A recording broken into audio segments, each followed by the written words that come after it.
अत्यंत निद्रा, ये सोने के सुख में नहीं जीवन बर्बाद करना चाहिए। एक नियत समय रखो सोने का, अभ्यास कर लोगे बिल्कुल बिना अलार्म बजे आपकी नींद खत्म हो जाएगी। अभ्यास बहुत बड़ी सामर्थ्य है, बहुत बड़ी। अगर नींद लेने का आपने अभ्यास बना लिया है तो ये आपके जीवन को नष्ट करने का बहुत बड़ा साधन बन गया। कुछ लोगों को सोने में सुख मिलता है कि सोते रहो। भैया कमाने आए हो, बड़ी मुश्किल से पास बना है इस भारत भूमि में तुम्हारे जन्म हुआ, मनुष्य योनि में। कुछ दिन के बाद ये सब खींच लिया जाएगा। सोने में समय क्यों बर्बाद कर रहे हो? कमाओ, सत आचरण करो, समाज को सुख पहुंचाओ, नाम जप करो, बड़े बुजुर्गों को सुख पहुंचाओ, किसी को दुख ना पहुंचाओ। ये कमाई कर लो।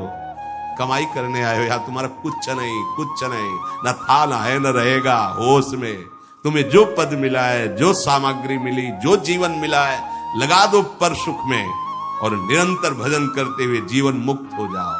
क्योंकि स्वसुख में पाप बने हैं तो तत्सुख में समस्त पापों पर विजय प्राप्त कर लो। पर समझ नहीं आता। हर समय हमें सावधान रहना। एक समय नींद को देना है, उचित दे लो, क्योंकि आप साधक हो। उचित दे लो, इसके बाद इससे शत्रु की तरह बर्ताव करो। अभ्यास बहुत बड़ी ताकत है, बहुत बड़ी ताकत। ये कोई सिद्धि नहीं, अभ्यास। आपने यदि अभ्यास किया है, नींद का आदर किया है, तो आप ऐसे भी हैं।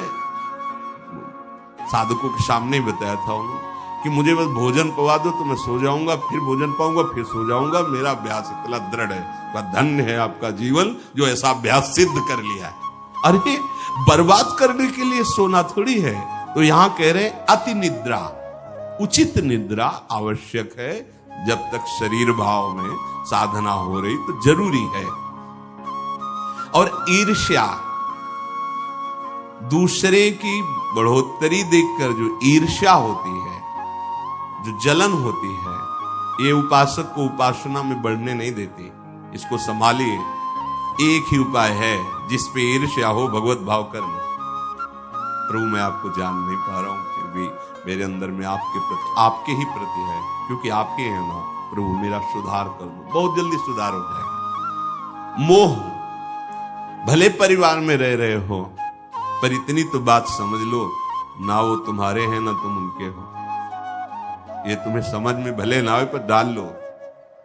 सुत बनितादि जान स्वार्थ रत, ना करु नेह सभीते, अंत ही तो ही तजेंगे पामर, तू न तजय बहीते। जैसे आप स्टेशन में होते हो तो किसी से मोह थोड़ी करते हो। बैठे हैं सब आसपास, कोई चाय पी रहा है, कोई हंसी मजाक कर रहा है, बातें कर रहे हैं, सब मिलान हो रहा है। गाड़ी आई, किसी से कोई मतलब नहीं, अपनी गाड़ी में। ऐसे ही जैसे प्याऊ में हम खड़े हैं, भीड़ है, पानी पिया, चल दिया। ऐसे ही आपको समय मिला है 70 वर्ष, 80 वर्ष, 100 वर्ष, उन जनों के बीच में रहकर अपनी गाड़ी का इंतजार करो और भगवत प्राप्ति करके अपने परम धाम जाओ। तो अगर नहीं समझ पाए तो ये माया ऐसा लगती, मेरा पुत्र, मेरी पत्नी, मेरा परिवार, मैं, पूरा समय चला जाता है। फिर जिनको तुमने मैं करके अब वो अंतिम समय दिखाई देता है, कोई अपना नहीं, कोई अपना। अभी मतलब आप तो अपने ही घेरे में हैं, जैसे अपने लोग भ्रमण किए तो देखा है। रो रहे हैं, उनके परिवार वाले उनसे बात भी नहीं करते। अवस्था ऐसी है कि डंडा के सहारे 2-4 कदम चल सकते हैं। वस्त्र मल से कौन साफ करे उनका? ऐसी, ये नहीं कि वो किसी एक की बात हो। इस स्वार्थी संसार कोई किसी का नहीं। तो हम ये नहीं कहते कि भाग जाओ, हम ये कहते उन्हीं के बीच में रहकर उनके हृदय में विराजमान प्रभु से अनुराग करो, ना कि देह से। देह एक सीमित समय वाला है, तुम्हारा भी और उनका भी छूटेगा। भगवत भाव करके खूब प्रेम करो, खूब सेवा सबकी करो। भगवत भाव विहीन आसक्ति तुम्हारे पतन का कारण बन जाएगी, जिसे मोह कहते हैं। मोह सकल व्याधिन कर मूला, ये मूल है, ये बहुत दुख देने वाला है। तृष्णा, भोगे हुए भोग को बार बार भोगने की इच्छा का नाम तृष्णा। ये डाइन है, इसे शास्त्रों में कहा गया है, ये डाइन है, कभी आघाती नहीं है। ये तृष्णा रूपी डाइन सबके हृदय में बैठी है। हर भोग को बहुत बार भोगा फिर भी भोगने की चाह, इसी का नाम तृष्णा है।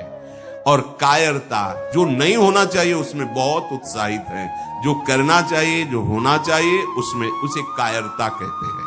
ये कायरता साधक में अगर है तो परमार्थ विहीन कर देगी। दूसरों के गुणों में दोष देखना और निंदा करना, द्वादशैते महादोषा, ये महान दोष है। धृतराष्ट्र जी से कह रहे सनत सुजात जी, इन्हीं दोषों के कारण हृदय में बैठे हुए भगवान का साक्षात्कार नहीं होता। ये प्राणों का नाश करने वाले, ये प्रज्ञा का नाश करने वाले, ज्ञान नेत्रों को ये ढक देने वाले दोष हैं। शोक, क्रोध, लोभ, काम, मान, अत्यंत निद्रा, ईर्ष्या, मोह, तृष्णा, कायरता, गुणों में दोष देखना और निंदा करना, ये 12 महान दोष साधक की साधना का नाश करने वाले हैं। भगवत अनुभव इन्हीं के कारण नहीं हो पाता।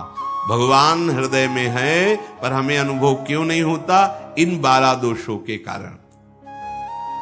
राजेंद्र, जो लोलुप पुरुष, क्रूर कर्म करने वाला, कठोर वाणी बोलने वाला, कृपण स्वभाव वाला, मन ही मन दूसरों के प्रति जलने वाला और अपनी प्रशंसा करने वाला है, वो निश्चय ही भगवत मार्ग में नहीं चल पाता है, भगवत मार्ग का वर्ण नहीं कर पाता है। जो संभोग में मन लगाने वाला, हृदय में विषमता रखने वाला, अत्यंत अभिमानी स्वभाव वाला, दान दे करके जलन करने वाला, मैंने क्यों दे दिया, दान देकर जलन करने वाला, आत्म श्लाघा करने वाला और असमर्थ होकर अपनी बड़ाई, लंबी लंबी बातें करने वाला, ऐसा पुरुष भी परमार्थ पर चलने की योग्यता खो देता है। सच्ची हो या झूठी, निंदा करनी ही नहीं है। सद वा परिवादो ब्रह्मणस्य ना सस्यते नरक प्रतिष्ठास्ते वही श्यूर एवं कुर्वते जनाहा। बोले इसमें क्या, मैंने देखा ऐसा ऐसा ऐसा? तो शास्त्र कह रहा है कि तुम देखो भगवान को, सर्वम खलमिदम ब्रह्म ने नानास्ति किंचित, देखा तुमने? सत्य वस्तु को तो देखा नहीं। तो कह रहे सद वा परिवादो, झूठी हो या सच्ची, किसी की भी निंदा नहीं करनी। बोले हम तो सत्य बोलेंगे, तो सत्य को जाना तुम, सत्य एक है, सच्चिदानंद में है, उसको जाना। अगर उसको नहीं जाना तो तुम झूठे तो हो ही, तुम्हारी हर बात झूठी है। बोले नहीं, हम सत्य बोलते हैं, हमने जो देखा। तुम क्या देखा? जो देखना चाहिए वो देख पाए, जो नहीं देखना चाहिए वो देख पाए, तो तुम तो झूठा देख रहे हो, झूठा बोल रहे हो। सद वा परिवादो, बात सच्ची हो या झूठी, यदि वो किसी की निंदा है तो नहीं करना है। अगर करते हो तो नरक प्रतिष्ठास्ते वही श्यूर एवं कुर्वते जनाहा, निश्चित उसे नरक की प्राप्ति होती। ये सनत सुजात जी महापुरुष बोल रहे हैं। जो बहुत बकवाद करने वाला है, दूसरों के दोषों का वर्णन करने वाला है और धन का दुरुपयोग करने वाला है, प्राणियों को कष्ट पहुंचाने वाला है, ऐसे आचरण वालों को देख करके प्रणाम मन से करके दूरी बनाओ। इनका संग नहीं करना चाहिए। इसलिए वो धन्य है जो सब प्रकार की कुचेष्टाओं का त्याग करके एकांत मन से भगवान श्री हरि की उपासना करते हैं। ना किसी से स्तुति, ना किसी से निंदा, ना किसी से राग, ना किसी से द्वेष। वो महापुरुष बालवत हो जाते हैं, बालवत, निर्विकार, ब्रह्म का साक्षात्कार करके बालवत चेष्टा के द्वारा जीवन व्यतीत करते हैं। वेदों में इसी स्थिति को जीवन मुक्त अवस्था कहते हैं। हे राजन, सच्चिदानंद परब्रह्म की प्राप्ति ही इस जीवन का परम लक्ष्य है। जो इस लक्ष्य को निश्चित करके, जो बताए हुए दोष हैं उनका त्याग करके, असाधनों का त्याग करके साधन में स्थित रहता है, निश्चित उसका स्वभाव बालवत। बड़े बड़े महापुरुषों को देखे एकदम निर्विकार, बालवत चेष्टा, बोधवान होते हुए भी अबोधवत चेष्टा। जैसे बच्चा न किसी से राग न किसी से द्वेष, खेल रहे हैं। जीवन मुक्त महापुरुष कर्ता और भोक्ता भाव से रहित होते हैं, कोई भी दोष उनका स्पर्श नहीं करता, वो जगत मंगल करते हैं। वही स्थिति अपने को प्राप्त करने का समय दिया गया है। दृढ़ स्थिति प्रभाव नहीं, बहुत कृपा से ऐसी ऊंचाई पर आ गए जहां इन द्वंद्वों का प्रवेश नहीं, तो आप फिसलना नहीं, अब चूक नहीं, हर समय सावधान, सेवा सुमिरन सावधान, हर समय सावधान। एक सेकंड के लिए भी किसी इंद्रिय को छूट नहीं, धोखा पैदा कर देगी, भ्रम पैदा कर देगी, फिर पश्चाताप होगा। लोक चतुर्दश बहुविधि भटक्यो, स्वार्थ लगी मैं हरि बिसरायो। 14 भुवनों में स्मृति जागृत है, जो भगवत साक्षात्कार करने की स्थिति है, उसमें ऐसी स्मृति सब दिख, जैसे काकभूषण जी कह, मुझे सब कल्पों का याद है। जिस समय अंतिम समय होता है जीव का, या जिस समय गर्भ में होता है, दोनों स्थिति, गर्भ में उसे बहुत जन्मों की याद आती है, तो वो व्याकुल हो जाता है। ऐसे ऐसे कर्म उनके परिणाम से इस गर्भ में, एक बार प्रभु एक बार मुझे निकाल दो, मैं जाकर के मानव देह में ऐसे सत्कर्म करूंगा, ऐसा भजन करूंगा कि दोबारा मां के गर्भ में ना आना। जब अंतिम समय होता है तो जितने इस जन्म में दुष्कर्म या सत्कर्म के सब सामने घेर लेते हैं, बहुत जन्मों के कर्म संस्कार छा जाते हैं, और जो उसको योनि मिलनी होती है वही चित्त अटक जाता है। बहुत सावधान, बहुत सावधान। कह रहे हरिराम व्यास जी, 14 लोकों में घूम कर, मेरी स्मृति इस समय जागृत, 14 लोकों में घूमा हूं, हर जगह सुख भोग की लालसा में हरि का विस्मरण ही होता रहा। हरि का स्मरण कब होता है अखंड? जब लौकिक सुखों की, भोगों की चाह खत्म हो जाती है। होगी कैसे? भगवान नाम जप से। हरि का विस्मरण कब होता है? जब किसी भी भोग में महत्व करके भोग रहे होगे, उस समय हरि, और अगर हरि स्मरण है तो उसमें सुख नहीं मिल सकता, क्योंकि सत्य प्रकाश तुम्हारे साथ है। इसीलिए बड़े भाग्यशाली जन हैं जो रात दिन नाम का पहरा बैठा लिए, रात दिन उठे बैठे चले फिरे खाए पिए सब क्रियाएं हो रही, और भगवत स्मरण पर बड़े भाग्यशाली। ये जो लोग कहते हैं ना, अरे नाम में रुचि नहीं हो रही, नाम चल नहीं रहा, भाई सिद्ध तो नहीं हो गए ना। रुचि तो भोगों में है, अब नाम अरुचि पैदा करेगा भोगों में, फिर नाम में जब रुचि आएगी तो नामी का रूप झलकेगा। धैर्य पूर्वक जपिए। 14 भुवनों में घूम आया, इसी स्वार्थ ने, सुख भोग की लालसा ने हरि विस्मरण कराया, हरि बिसरायो। करोड़ों ऐसे अपराध किए जन्म जन्मांतरों में, जिन्हें ब्रह्म हत्या कहते हैं। पंच महापाप कहे गए हैं। कैसी बुद्धि मलिन हो गई है कि इन पंच महापापों को हम मनोरंजन समझते हैं, सुख का साधन समझते हैं।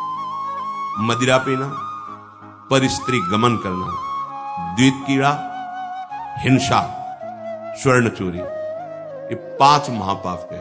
बोले हम तो हिंसा नहीं करते, अगर मांस खाते हो तो हिंसक ही हो, वही दंड मिलेगा जो हिंसा करने वाले को मिला है। वैसे जैसे कोई गौ हत्या करता है और आप मांस खाते हैं, तो बिल्कुल वही हत्या आपको प्रताड़ित करेगी, आपको जलाएगी, आपका नाश करेगी। कोटि गाय ब्राह्मण मारे को ताप पाप उपजाए। ब्रह्म हत्या जैसा पाप लगता है। देखो कैसी मलिनता है। इसको हम आनंद समझते हैं, मनोरंजन समझते हैं। यह है भारी विपत्ति संपत्ति की। बहुत बहुत सावधान। यह ऐसा धुआं उठा है कलिकाल का, मलिनता का, कि पापाचरण में रति है। जैसे निष्ठावान धर्मात्मा पुरुष धर्म से विचलित नहीं हो सकता, ऐसे ही हम अधर्म निष्ठा वाले बन रहे हैं। स्वागत में तो मदिरा ही प्रदान हो रही। कैसा कैसा बुद्धि काम नहीं कर रही। कैसे मंगल होगा, कैसे सुख होगा, जिसे शास्त्र के रचयिता भगवान स्वयं श्री कृष्ण द्वैपायन व्यास देव जी वो कह रहे, ये पंच महापाप है, ये ब्रह्म हत्या के समान है। कैसा कैसा मनोरंजन। मित्र मिले, क्या स्वागत में मदिरा रखी जाए। और बहुत भाई धनी है, ऐश्वर्यवान, मांस भक्षण और व्यभिचार, मनोरंजन के लिए द्वैत कीड़ा, दूसरों का धन अपहरण करना, हिंसा करना स्वभाव। क्या हो रहा है? बोले पाप ताप उपजायो, भारी ताप। कल जो है किसी को पूरी चमड़ी सड़ रही है, पूरी चमड़ी, चिल्ला रहे, पूरी चमड़ी उधेल रही, खून रक्त ऐसे मक्खियां भिन भिना रही। क्या हुआ? कर्म बिगड़ गया, मानव देह मिली, जीना मुश्किल है, प्रतिपल अब जब तक जिए तब तक वो चीखता रहेगा। अर्थ नहीं है औषधि के लिए, कोई पास नहीं जा रहा है। आप समझो, जब कर्म अपना दंड देना प्रारंभ करेगा तो कोई तुम्हारी रक्षा नहीं कर पाएगा। बात समझो। हरिराम व्यास जी कह रहे, कोटि गाय ब्राह्मण मारे को ताप पाप उपजाए। आप देश विदेश घूम रहे, आप मांस भक्षण कर रहे हैं। क्या आपको ये जानकारी है कि विधर्मियों ने तलवार की नोक पर उसको पवाने की चेष्टा करते थे तो गर्दन कटवा लेते थे जन, पर उसको कभी जवान पे नहीं रखा, ऐसे चीर दिए गए, स्वीकार कर लिया, पर उन्होंने उसको आज तुम पैसे देके खाते हो, तुम जानकारी करते हो कि जो तुम देश विदेश से घूम रहे हो, गर्दन उतरवाना स्वीकार कर लिया पर चखा नहीं। आज तुम्हारी बुद्धि इतनी भ्रष्ट है कि तुम पैसा देकर उसे खाते हो और अपने को मनुष्य, अपने को जो जो भी नाम दो कि हम ये सनातनी, हम ये धर्म में चलने वाले। आप क्या? सनातन भगवान का नाम है, भगवान का नाम सनातन है। तुम भगवान के हो तो भगवान की आज्ञा का पालन करो। तुम्हारे लिए जो बना हुआ आहार है उसे आप पाओ, धर्म पूर्वक चलो। महापाप हम हर्षित होकर करते हैं, बातें बड़ी बड़ी ज्ञान वैराग्य बड़ी उन्नति की बातें करते हैं, और हमारे आचरण कैसे होते हैं। सुधार करो भाई, सुधार कर लो। अगर आपको ये मानव देह मिला है तो संभाल कर लो, नहीं कितनी योनियों में भटकना पड़ेगा अभी पता नहीं। अज्ञान के कारण लगता है देख लेंगे, कुछ नहीं। सावधान हो जाओ। यदि आप जिस पशु का मांस खाते हैं उसी पशु की हत्या का आपको पूर्ण दंड मिलेगा। यानी मैं खरीद लाता हूं, मैं कोई हत्या तो नहीं करता, लेकिन आप पा रहे हैं ना, वही पाप आपको लगेगा। वही कर्ता प्रेरक अनुमोदन।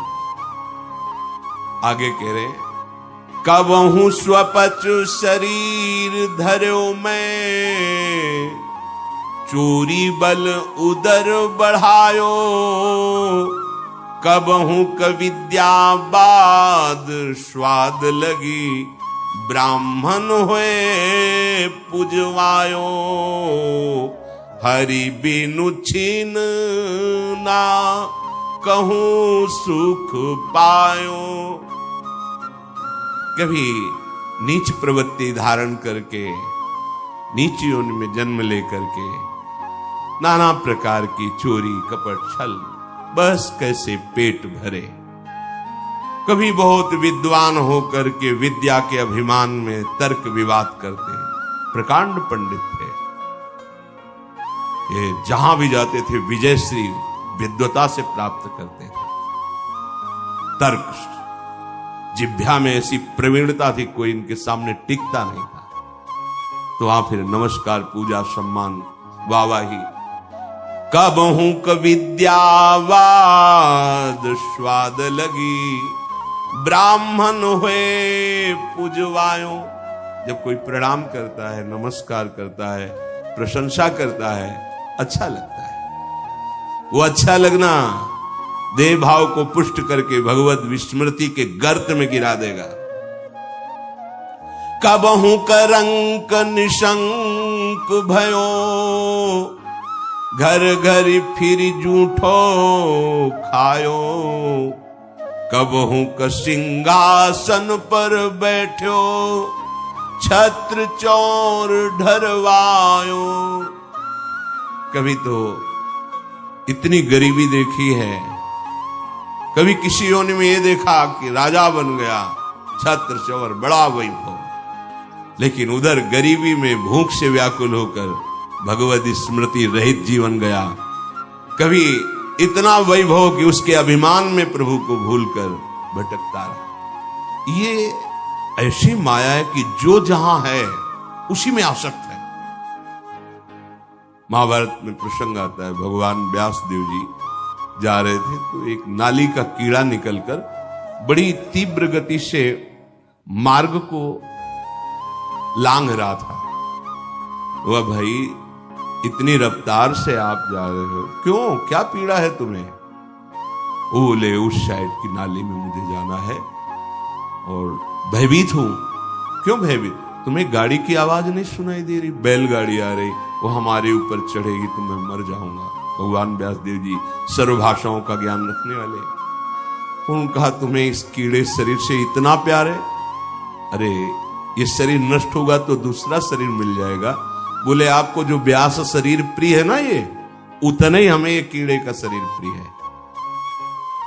भगवान व्यास देव जी ने कहा बड़ी भगवान की विचित्र माया है, अब हम तुम्हारा परम कल्याण करेंगे। तुम एक बार मेरे कहने से रुक जाओ, अभी शरीर छूटेगा और तुम सुख को प्राप्त होगे, तुम्हें दुख नहीं मिलेगा शरीर छूटने के समय। स्तब्ध किया उसको, वो गाड़ी आई कुचल के। उसका फिर चतुर्वर्ण में जन्म हुआ मनुष्यों में। वो जब नवयुवक हुआ तो अपने इन्हीं सब कार्यों में जो चतुर्वर्ण के कार्य उसी में मगन गए भगवान व्यास। बड़ा बड़ा प्रसंग है, मुझसे छोटा कर। भाई तुम कौन हो? ना परिचय, मैं अमुक हूं। नहीं, तुम्हें याद है?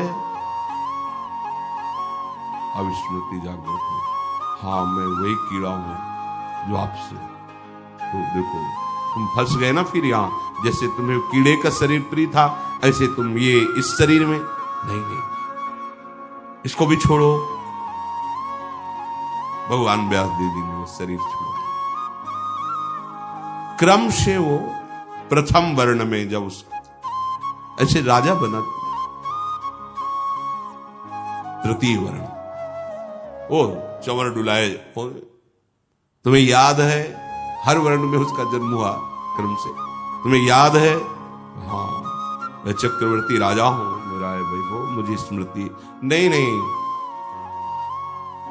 तब पूर्व, हाँ मैं नाली कीड़ा था, मैं ये समझो। भगवत स्मृति धारण करो, इस पे राग मत करो, वहां से त्याग करें।